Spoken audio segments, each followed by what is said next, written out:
Hello नमस्कार दोस्तों। आप सब कैसे हैं? आई होप आप सब बहुत बढ़िया होंगे, बहुत शानदार जानदार मज़ेदार होंगे, है ना। और अभी हम लोग बात कर रहे हैं मेरे प्यारे दोस्तों डबल एओ को लेकर के, ठीक है। जिनका भी डबल एओ का पेपर है, डबल एओ का फुल फॉर्म होता है असिस्टेंट ऑडिट ऑफिसर या फिर असिस्टेंट अकाउंट्स ऑफिसर, ठीक है। मेरे प्यारे दोस्तों जिनका भी एसएससी सीजीएल 2022 बढ़िया गया है, जिनका भी लगभग 130 प्लस मार्क्स आ रहा है, उन सभी को डबल एओ पेपर की तैयारी करनी चाहिए। और हम लोग का मेन टारगेट है कि डबल एओ के पेपर में 80 में 80 लाना है, ठीक है। इसके लिए हम लोग हर एक चैप्टर को चैप्टर वाइज समझ रहे हैं, पढ़ रहे हैं, पूरा डिटेल में हर एक पॉइंट को समझ रहे हैं। और उसके बाद उस चैप्टर से रिलेटेड हम लोग एक ऑब्जेक्टिव क्वेश्चन को सॉल्व कर रहे हैं, ठीक है।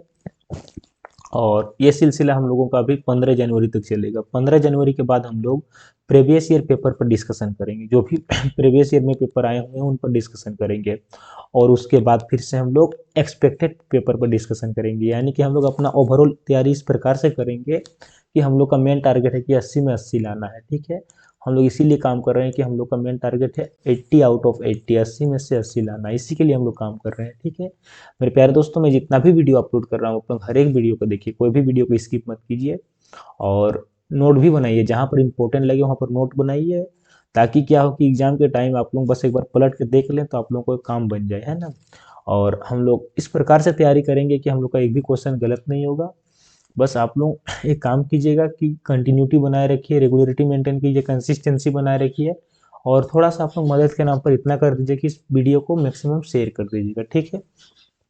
चलिए, तो हम लोग मेरे प्यारे दोस्तों अब तक हम लोग टोटल 9 चैप्टर पर डिस्कशन कर चुके हैं, ठीक है। आज हम लोग 10वां चैप्टर पर बात करेंगे, जो कि आप लोगों का सिलेबस में स्पष्ट लिखा हुआ है जर्नल एंट्री, ठीक है। तो हम लोग का मेन टारगेट आज का रहेगा, आज का हम लोग का मेन टॉपिक है जर्नल एंट्री पर, है ना। जर्नल एंट्री, तो पहले हम लोग समझते हैं कि जर्नल एंट्री होता क्या है। जर्नल एंट्री होता क्या है और इसको हम लोग पूरा क्लियर समझते हैं। जर्नल एंट्री बोलिए या फिर एंट्रीज बोलिए, है ना। इसको मेरे प्यारे दोस्तों हिंदी में बोलते हैं रोजनामचा। क्या होता है रोजनामचा? रोजनामचा, इसको रोजनामचा कहा जाता है, ठीक है, रोजनामचा। तो देखिए मेरे प्यारे दोस्तों जर्नल एंट्री होता क्या है, बेसिकली हम लोग समझते हैं कि जर्नल एंट्री होता क्या है ना। तो देखिए व्यवसाय में जो डेली का लेन देन होता है, यानी कि डेली एक्टिविटी होता है, डेली के ट्रांजेक्शन, एवरी डे डेली का जो ट्रांजेक्शन होता है, लेन देन, तो देखिए डेली तो हम लोग फाइनल सॉरी, डेली तो हम लोग फाइनल अकाउंट बनाएंगे नहीं, डेली केस बुक बनाएंगे नहीं, यानी कि डेली के एक्टिविटी को कहीं ना कहीं हम लोग को दिखाना पड़ेगा।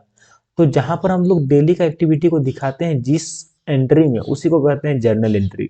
देखिए नाम में भी लिखा हुआ है रोज नाम से, यानी कि रोज की एंट्री को दिखाने वाला, है ना, खाता है, या फिर रोज की एंट्री को दिखाने दर्शाए जाने वाला स्टेटमेंट, या फिर रोज के दिखाए जाने वाले लेखा, उसको हम लोग कहते हैं जर्नल एंट्री। सिंपल सी बात है, जिसमें हम लोग डेली एक्टिविटी को दिखाते हैं, है ना। क्या दिखाते हैं? डेली ट्रांजेक्शन को, जो जिसमें हम लोग का डेली एक्टिविटी जो हम लोगों का होता है, एक्टिविटी यानी कि जो डेली हम लोग का जो ट्रांजेक्शन होता है, डेली का ट्रांजेक्शन, इस डेली का ट्रांजेक्शन को जहां पर हम लोग दिखाते हैं, उसको हम लोग बोलते हैं जर्नल एंट्री। सिंपल सी बात है ना। तो अब यहाँ पर एक सवाल आता है कि जर्नल एंट्री कब बनता है, तो इसका आंसर निकलेगा कि जर्नल एंट्री जो होता है हम लोगों का, जर्नल एंट्री कब बनता है? जर्नल एंट्री हम लोगों का एवरी डे बनता है, यानी कि हर एक दिन बनता है। क्या बनता है? एवरी डे बनता है, यानी कि हर एक दिन बनता है, प्रत्येक दिन बनता है, ठीक है। फाइनल अकाउंट एक साल में एक बार बनेगा, केस बुक एक महीना में एक बार बनेगा, लेकिन जर्नल एंट्री डेली बनेगा, क्योंकि डेली का जो भी लेन देन होगा उसको हम लोग कहाँ दिखाएंगे? जर्नल एंट्री में दिखाएंगे, ठीक है। मेरे प्यारे दोस्तों जर्नल एंट्री को बुक्स ऑफ प्राइमरी एंट्री भी कहा जाता है ना। इसका दो दो नाम है, इसका क्या क्या नाम है? इसको कहा जाता है बुक्स ऑफ प्राइमरी एंट्री, क्योंकि सबसे पहले यहीं पर लेखा जोखा होता है, प्राइम एंट्री या फिर प्राइमरी एंट्री, इसको ये भी कहा जाता है। इसको हिंदी में कहते हैं प्राथमिक प्रविष्टि की पुस्तक, प्रविष्टि की पुस्तक, या फिर इसका और एक नाम है, इसका और एक नाम है ना, books of books of original entry, original entry, इसका ये भी नाम है। इसको बोलते हैं हिंदी में हम लोग प्रारंभिक प्रारंभिक प्रविष्टि की पुस्तक। ठीक है, इसका दो तीन नाम है। तो मेरे प्यारे दोस्तों, क्वेश्चन आप लोगों को यहाँ से डायरेक्ट देखने को मिलेगा। क्वेश्चन इस प्रकार से आएगा कि बुक्स ऑफ प्राइम एंट्री क्या है। तो बुक्स ऑफ जो प्राइम एंट्री है उसको जर्नल एंट्री ही है। बुक्स ऑफ ओरिजिनल एंट्री क्या है, तो बुक्स ऑफ ओरिजिनल एंट्री का भी नाम जर्नल एंट्री ही है। तो यहाँ से हम लोगों का दो तीन क्वेश्चन बन सकता है, जो कि मैंने आप लोगों को क्लियर कर दिया। ठीक है, ठीक है, अब हम लोग समझते हैं आगे।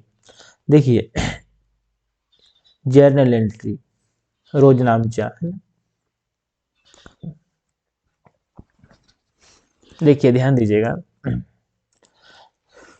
जर्नल एंट्री जो बनता है हम लोगों का, तो देखिए ये एक मूल पुस्तक है। क्या है जर्नल एंट्री, क्या है, देखिए हम लोग अभी देखें कि ये एक ओरिजिनल है या फिर मूल है, यानी कि एक मूल पुस्तक है। ठीक है, तो सबसे पहले हम लोग समझते हैं कि ये जो जर्नल एंट्री है, चाहे जर्नल है, ये जर्नल शब्द की उत्पत्ति किस भाषा से हुई है ना। जर्नल शब्द की उत्पत्ति हुई है आपकी फ्रेंच भाषा से। कहाँ से हुई है, फ्रेंच भाषा से हुई है, फ्रेंच भाषा से। ठीक है, फ्रेंच में जिसका मतलब होता है, जर्नल का मतलब होता है जौर से होता है। किससे होता है, जौर से होता है। ठीक है, जौर से होता है। और इसका अर्थ होता है कि डेली, मतलब जो दैनिक क्रिया है, दैनिक या फिर दैनिक या रोज का क्रिया। ठीक है, दैनिक या फिर day to day, day to day, दैनिक बोल सकते हैं या फिर डे टू डे, या फिर डेली का जो हम लोग का एक्टिविटी डेली होता है, इसका मतलब दैनिक या फिर डे होता है। और अगर इसमें एन ए एल न लग गया, जैसे कि जोर तो हुआ है, जोर का मतलब होता है डेली, लेकिन अगर इसमें नल लग गया तो हो जाता है जर्नल, जिसका मतलब होता है, जिसका सीधा सीधी मतलब होता है रोज नामचा। क्या होता है, रोज नामचा, रोज नामचा होता है। इसका मतलब होता है कि प्रतिदिन का लेखा, प्रतिदिन का लेखा, प्रतिदिन का लेखा, यानी कि जो हम लोग का डेली हो रहा है उस चीज को हम लोग लिख रहे हैं, तो उसको हम लोग जर्नल कहते हैं, यानी कि रोजनामचा कहते हैं। आई होप मेरे प्यारे दोस्तों आप सभी को समझ में आ गया होगा, है ना। देखिए, जर्नल एंट्री में क्या होता है, इस बात को हम लोग समझते हैं कि जर्नल एंट्री में होता क्या है बेसिकली। तो जर्नल एंट्री में क्या होता है, इस बात को हम लोग पूरा थोड़ा डिटेल में समझते हैं, पूरा डीपली समझते हैं। तो देखिए, जर्नल एंट्री में क्या होता है ना कि हम इसको बोल सकते हैं कि a journal is a chronological, chronological मतलब क्रमबद्ध, है ना, क्रोनोलॉजिकल क्रमबद्ध, कल है ना, chronological, chronological record of financial transactions, transactions of business. इसमें हम लोग इसको हिंदी में क्या बोल सकते हैं, है ना, जो रोजनामचा जो है ना, रोजनामचा, रोजनामचा व्यवसाय के वित्तीय लेन देनों का, वित्तीय लेन देनों का, वित्तीय लेन देनों का एक कालक्रम अनुसार, एक कालक्रम अनुसार, यानी कि समय के अनुसार, समय के साथ साथ, जो पहले वाला को पहले करना है, बाद वाला को बाद करना है। 1 तारीख पहले होगा, 2 तारीख बाद होगा, 3 तारीख में उसके बाद होगा, इस प्रकार, यानी कालक्रम अनुसार, कालक्रम के अनुसार, है ना, कालक्रम के अनुसार अभिलेखा है, अभिलेख या फिर अभिलेखा है। सिंपल सी बात है, चीजों को हम लोग सीक्वेंस में लिखेंगे, डेट वाइज लिखेंगे, डेली एक्टिविटी को, यानी कि जो भी हम लोगों का वित्तीय लेन देन हो रहा है, डेली लेन देन हो रहा है, उन चीजों को अगर हम लोग कालक्रम के अनुसार, यानी कि क्रोनोलॉजिकल ऑर्डर में लिख रहे हैं, तो उसी को हम लोग जर्नल एंट्री कहते हैं। आई होप मेरे प्यारे दोस्तों आप सभी को समझ में आ गया। ठीक है, अब हम लोग समझते हैं कि इसका और क्या नाम हो सकता है। तो जैसे कि हम लोग देखिए, जैसे कि इसका हम लोग दो नाम देखे हैं, अभी हम लोग देखे थे इसका नाम, कि इसका तो एक नाम है बुक्स ऑफ प्राइम एंट्री और दूसरा नाम देखे थे बुक्स ऑफ ओरिजिनल एंट्री। ये दोनों नाम आप लोग याद रखिएगा। ठीक है, देखिए जर्नल एंट्री को शॉर्टकट में हम लोग डे बुक भी कहते हैं। क्या कहते हैं? डे बुक भी कहते हैं। इस बात को भी याद रखिएगा, क्यों? क्योंकि इसमें डे टू डे का एक्टिविटी को लिखते हैं, इसलिए इसको हम लोग डे बुक भी कहते हैं, है ना। इस बात को याद रखिएगा। इसको हम लोग दैनिक बही भी कहते हैं। क्या कहते हैं? दैनिक बही। दैनिक बही यानी कि डे बुक, डे बुक भी कहते हैं। इस बात को याद रख लीजिएगा। ठीक है मेरे प्यारे दोस्तों, आप सभी को ये बात पूरा क्लियर हो गया होगा, कहीं पर कोई दिक्कत नहीं होगा, है ना। अब देखते हैं कि जर्नल एंट्री का फॉर्मेट कैसे बनता है ना, इसका फॉर्म। ठीक है, मैं आपको कलम का चेंज कर देता हूँ, पेन का कलर, और आप लोगों को समझाता हूँ। फॉर्म्स ऑफ जर्नल, फॉर्म्स या फिर form of journal, form of journal. तो जर्नल एंट्री का फॉर्मेट कैसा बनता है? तो जब भी हम लोग जर्नल एंट्री बनाएंगे तो उसका फॉर्मेट देखिए, सबसे पहले हम लोग को ऊपर में लिखना होगा जर्नल या फिर जर्नल एंट्रीज। ठीक है, अगर एक रहेगा तो एंट्री, और एक से अधिक रहेगा तो हम लोग एंट्रीज लिखेंगे, है ना। इस बात को याद रखिएगा इस प्रकार से। और उसके बाद हम लोगों को एक फॉर्मेट तैयार करना होगा, ये फॉर्मेट के तहत हम लोग उसको बनाएंगे। फॉर्मेट कुछ इस प्रकार से रहेगा, है ना। एक कॉलम रहेगा आपका डेट का। किसका रहेगा? एक कॉलम आपका रहेगा डेट का, एक कॉलम रहेगा डेट का। एक बड़ा सा कॉलम रहेगा पार्टिकुलर्स का, बड़ा सा कॉलम पार्टिकुलर्स का। एक पतला सा कॉलम रहेगा एलएफ का, लेजर फोलियो का। ये क्या होता है मैं आगे चल के बताऊंगा, ठीक है। और दो कॉलम रहेगा अमाउंट का, दो कॉलम रहेगा अमाउंट का, ठीक है। इसमें हम लोग लिखेंगे डेट, यहाँ पर हम लोग लिखेंगे पार्टिकुलर्स, पार्टिकुलर्स। यहाँ पर हम लोग लिखेंगे एलएफ, एलएफ का फुल फॉर्म होता है लेजर फोलियो, आगे चल के समझेंगे कि क्या होता है। फिर यहाँ पर हम लोग अमाउंट का दो कॉलम लिखेंगे, ठीक है। Amount and amount, amount and amount. एक रहेगा डेबिट अमाउंट और एक रहेगा क्रेडिट अमाउंट। इस प्रकार से हम लोग अमाउंट का दो कॉलम देखें। उसके बाद यहाँ पर देना है रुपया का सिंबल, ठीक है। जो नया वाला सिंबल है जिसको आजकल इंट्रोड्यूस किया गया है उदय कुमार ने, तो उसको हम लोग लिखेंगे, ठीक है। तो इस प्रकार से हम लोग का फॉर्मेट बनता है जर्नल एंट्री का। देखिए यहाँ से क्वेश्चन आता है, सिंपल सा क्वेश्चन आता है। क्वेश्चन क्या आता है कि जर्नल एंट्री में टोटल कितने कॉलम होते हैं? How many columns in journal entry? तो आप लोगों को क्या बताना है? एक, दो, तीन, चार, पाँच, पाँच कॉलम होते हैं ना। यहाँ से डायरेक्ट क्वेश्चन देखने को मिलता है कि जर्नल एंट्री में कितने कॉलम होते हैं। तो कितने कॉलम होते हैं? पांच कॉलम होते हैं। आई होप आप लोगों को सबको समझ में आ गया होगा। देखिए ये जो जर्नल एंट्री बनता है ये पूरा का पूरा गोल्डन रूल पर आधारित बनता है, और चाहे तो हम लोग मॉडर्न अप्रोच यानी कि अमेरिकन रूल के आधार पर भी बना सकते हैं। आगे चल के हम लोग बनाना सीखेंगे, अभी हम लोग बनाएंगे नहीं, है ना। यहाँ तक किन्हीं को कोई डाउट अगर है तो एक बार पूछ सकते हैं। देखिए कोई भी एंट्री को हम लोग लिखते हैं तो वो डबल एंट्री सिस्टम के अकॉर्डिंग लिखते हैं, ठीक है।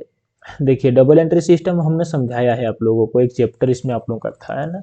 जैसे कि एग्जांपल लेते हैं कि मान लेते हैं एग्जाम्पल के तौर पर कि मुझे राम से पैसा प्राप्त हुआ, कैश प्राप्त हुआ। एक एग्जाम्पल लेके देखते हैं छोटा सा, है ना।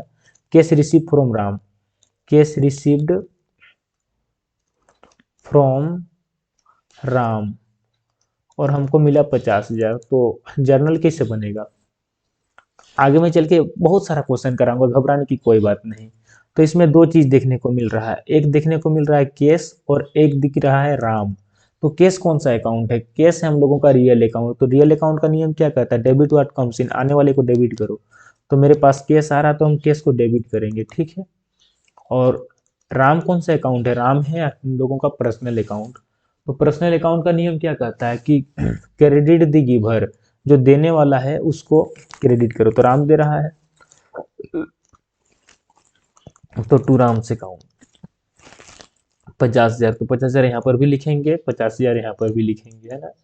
तो यहाँ पर दो बार क्यों लिखें? क्योंकि हम लोग का डबल एंट्री सिस्टम फॉलो हो रहा है ना। क्योंकि एक लेखा को दो साइड में लिखा जाता है, एक डेबिट साइड में और एक क्रेडिट साइड में, हम लोग पढ़ चुके हैं। तो इस प्रकार से जर्नल बनेगा। जर्नल बनाने के बाद उसमें हम लोगों को बिंग लिखना पड़ता है, यानी कि नरेशन लिखना पड़ता है।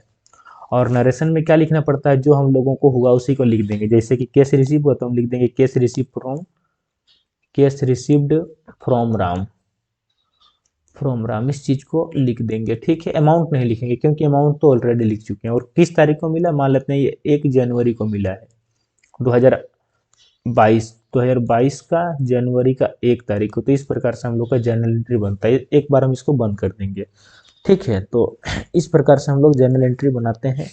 आगे चल के हम लोग बहुत सारे क्वेश्चंस बनाएंगे, घबराने की कोई बात नहीं है ना, घबराने की कोई बात नहीं है। एक एक चीज को हम लोग बनाएंगे। देखिए यहाँ पर जो हम लोग डेट डेट लिखे हैं, तो डेट का मतलब सबको समझ में आता है कि डेट क्या होता है। तो डेट होता है हम लोगों का तिथि, जिस तारीख को घटना घटा है। पार्टिकुलर्स को बोलते हैं विवरण। क्या बोलते हैं इसको हम लोग? विवरण कहते हैं। विवरण मतलब ब्यौरा कि हम लोग का क्या हुआ, ताकि लोगों को देख के समझ में आ जाए।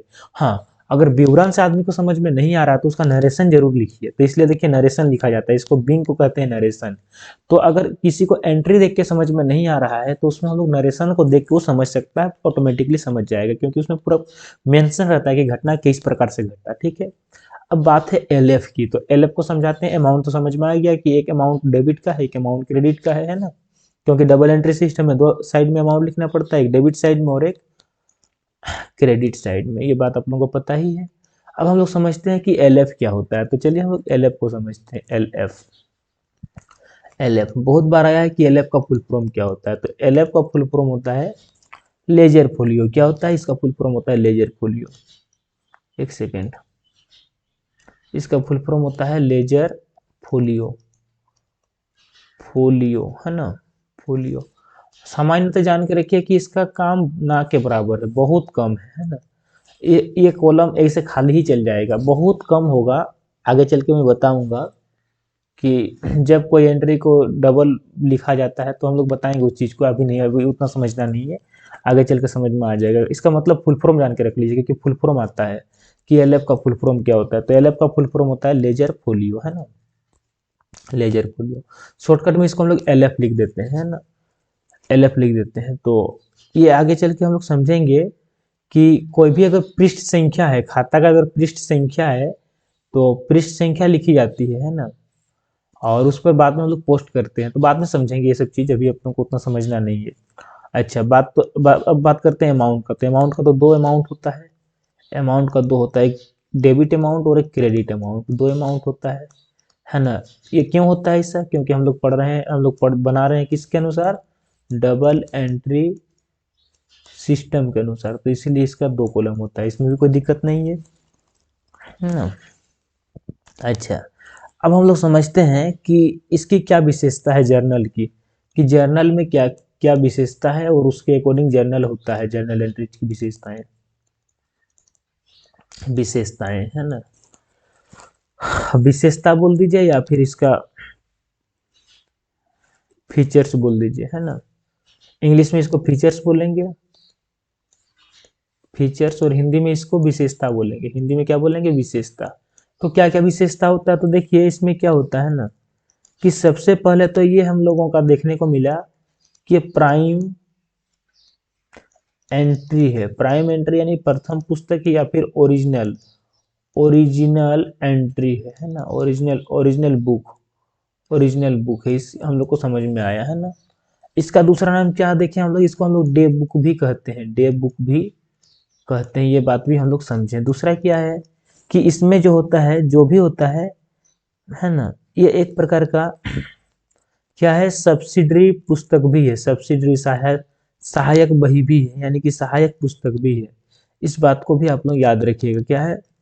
सब्सिडियरी, सब्सिडरी बुक है ना, सब्सिडरी बुक है, सहायक बुक है। तीसरा बात याद रखिएगा कि इसमें हम लोग जो भी लिखते हैं, है ना, जो भी लिखते हैं उसको हम लोग कैसे लिखते हैं? Rules of debit and credit के हिसाब से। Rules of debit and credit, DR और सीआर के नियम के अनुसार। ऐसा नहीं कि कुछ भी लिख देंगे। चौथा क्या कि हम लोग इसमें जो भी लिखते हैं उसको हम लोग क्रोनोलॉजिकल ऑर्डर में लिखते हैं।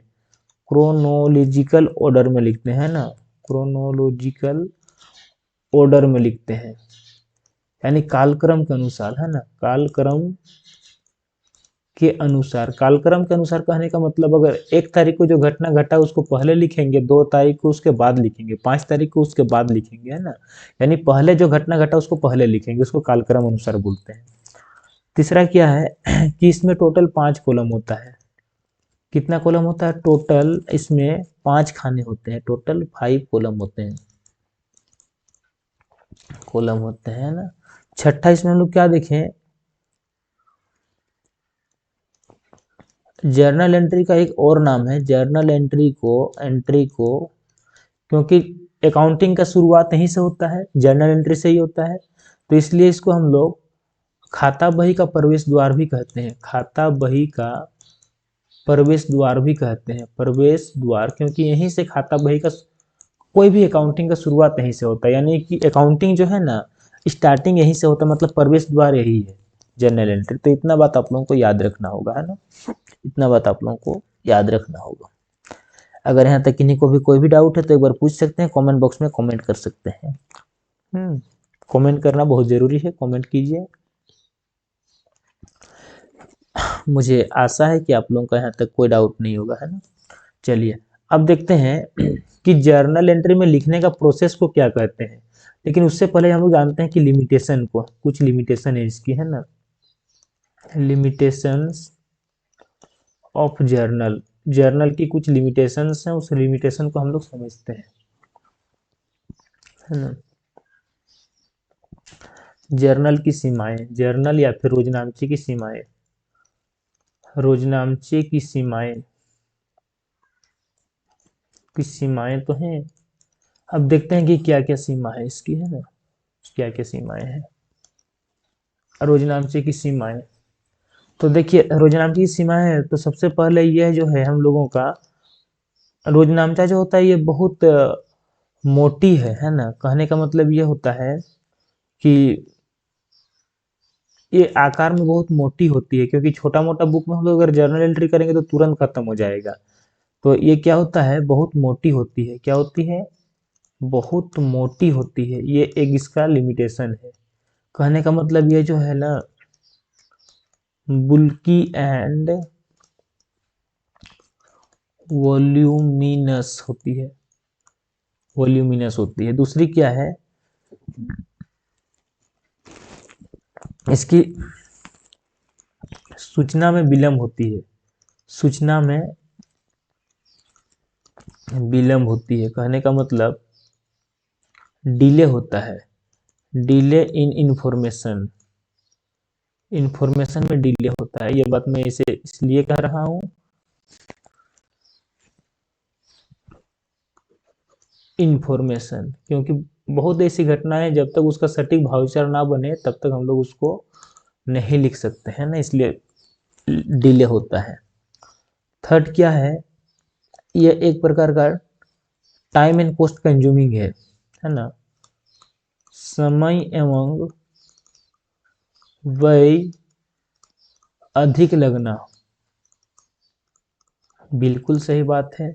इसमें क्या होता है कि टाइम एंड कॉस्ट कंज्यूमिंग, है ना, time and cost consuming, time and cost consuming होती है।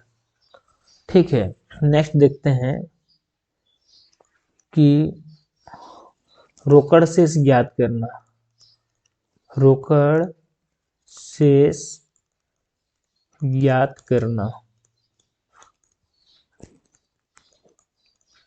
ascertaining cash balance. तो ये सभी इसकी सीमाएं हैं, पर कोई बात नहीं, जानना होगा, कोई दिक्कत नहीं है।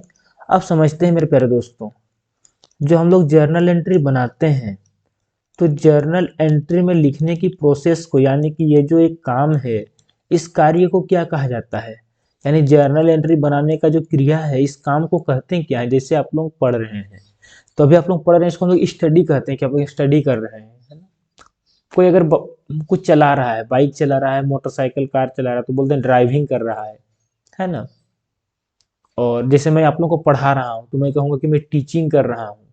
तो जो जर्नल एंट्री बनाने की जो प्रोसेस है, यानी कि जो एक्टिविटी को जो करने की जो उसको कुछ ना कुछ टर्म दिया होगा, नाम दिया होगा, तो उसको क्या कहते हैं, उसको हम लोग कहते हैं जर्नलाइजिंग। क्या कहते हैं दोस्तों, उसको कहा जाता है जर्नलाइजिंग। ठीक है, क्या कहा जाता है, जर्नलाइजिंग,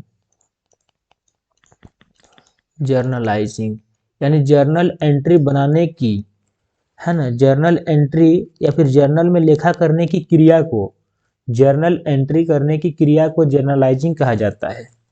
आई होप आप सभी को समझ में आ गया होगा, है ना। देखिए जर्नल एंट्री जो बनाने का जो प्रोसेस होता है या फिर स्टेप होता है, स्टेप को समझते हैं कि किन किन स्टेप से बनता है जर्नल एंट्री, है ना।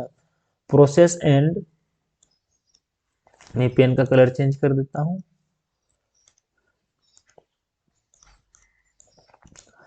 Process and steps, steps of journalising, journalising बनाने की जो प्रोसेस है, प्रक्रिया है और स्टेप है, उस पर हम लोग चर्चा करते हैं, है ना मेरे प्यारे दोस्तों। कोई घबराने की बात नहीं। तो देखिए सबसे पहले क्या करना पड़ता है, सबसे पहले हम लोग को करना पड़ता है, खातों की पहचान करनी पड़ती है, यानी कि आइडेंटिफिकेशन करना पड़ता है। आइडेंटिफिकेशन कि कौन सा मॉनेटरी और कौन सा डेली एक्टिविटी है और कौन सा नहीं है। आइडेंटिफिकेशन करना पड़ता है, यानी कि पहचान करना पड़ता है। क्या करना पड़ता है, पहचान करना पड़ता है। उसके बाद हम लोग क्या करते हैं, है ना, उसका नेचर को देखते हैं कि वो किस नेचर का है, कौन सा कैटेगरी का है, यानी कि फाइंड नेचर देखते हैं कि कौन सा नेचर का है ना, नेचर यानी प्रकृति का निर्धारण करते हैं कि किस प्रकृति का है, वह पर्सनल अकाउंट का है कि रियल अकाउंट का है ना। नेचर ऑफ अकाउंट, किस अकाउंट किस नेचर का है, वो पर्सनल भी हो सकता है, रियल भी हो सकता है, नॉमिनल भी हो सकता है। जिस कैटेगरी का है उसको पहचान करेंगे।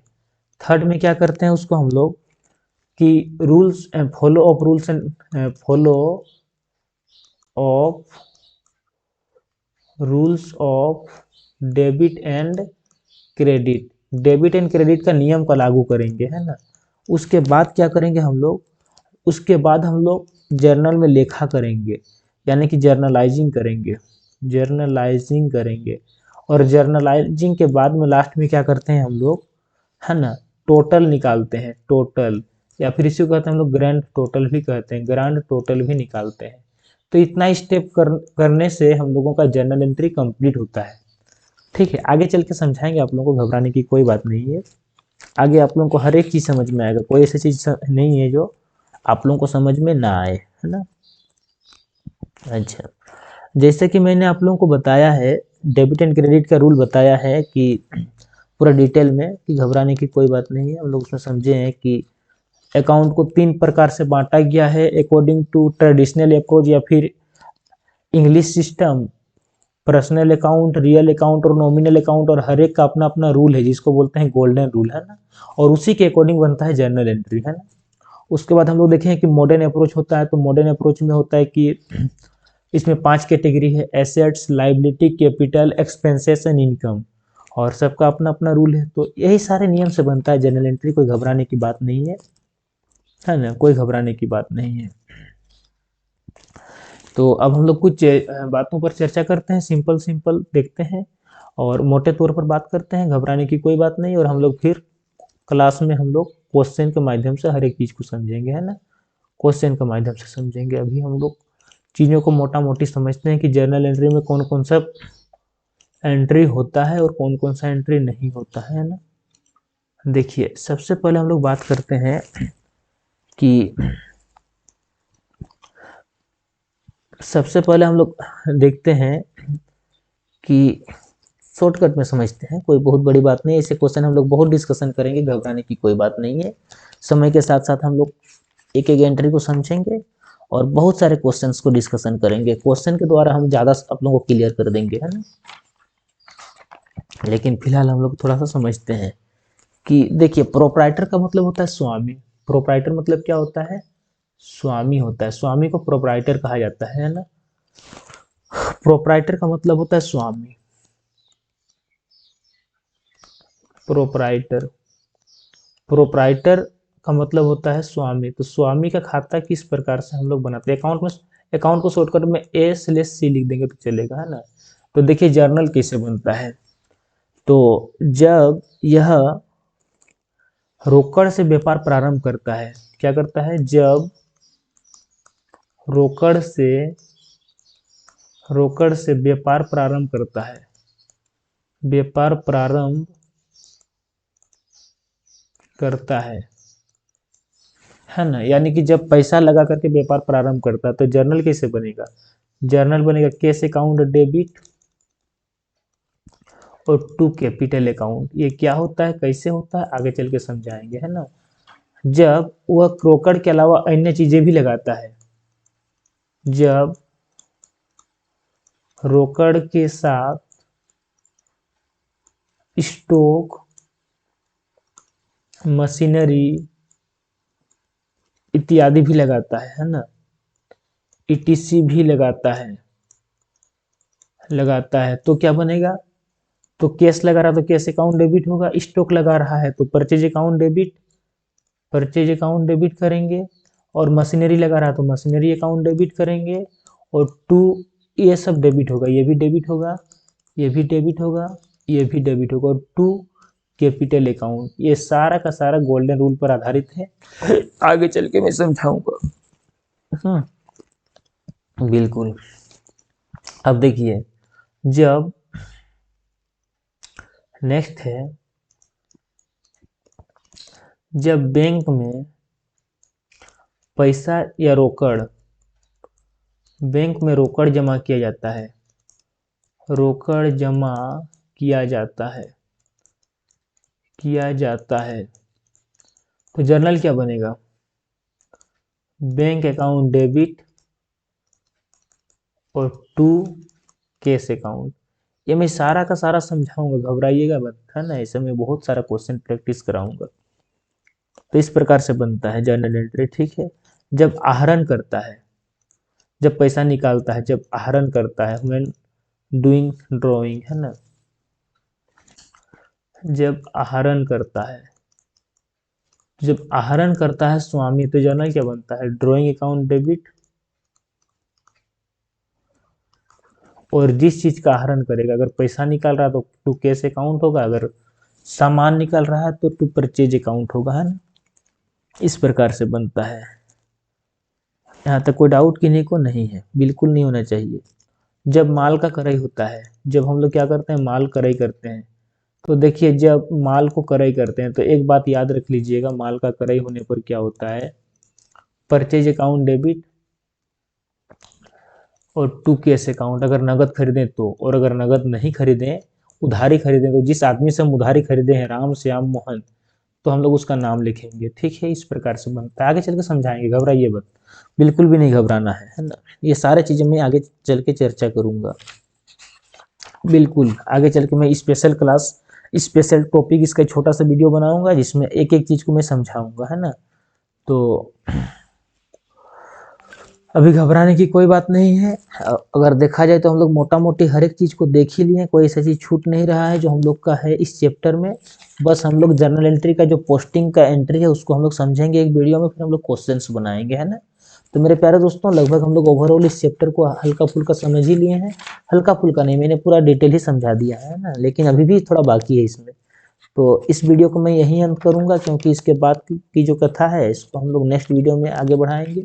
क्योंकि अगर एक वीडियो में बहुत ज़्यादा कर देंगे तो आप लोग को भी बोरिंग फील होगा और कुछ ज़्यादा हो जाएगा, तो ज़्यादा नहीं, इसका और एक वीडियो में लाऊंगा थ्योरिकल पार्ट का, ठीक है। इसका और एक थ्योरिकल पार्ट में पूरा समझ लेंगे और फिर इसके हम लोग क्वेश्चन पर डिस्कशन करेंगे। तो ओवरऑल हम लोग का तैयारी इस प्रकार से हो जाएगा, क्योंकि ये बड़ा चैप्टर है, इसको मैं एक वीडियो में करना नहीं चाहूँगा। कम से कम इसको हमको समझाने के लिए 3 घंटा का टाइम चाहिए, 3 घंटा में काफ़ी है, 3 घंटा में इसको पूरा समझा दूंगा। तो मैं इसका और एक वीडियो लाऊंगा जिसमें लगभग 2 घंटा पढ़ाऊंगा, 1.5 2 घंटा, इसमें पूरा का पूरा जर्नल का कॉन्सेप्ट क्लियर करा दूंगा, ठीक।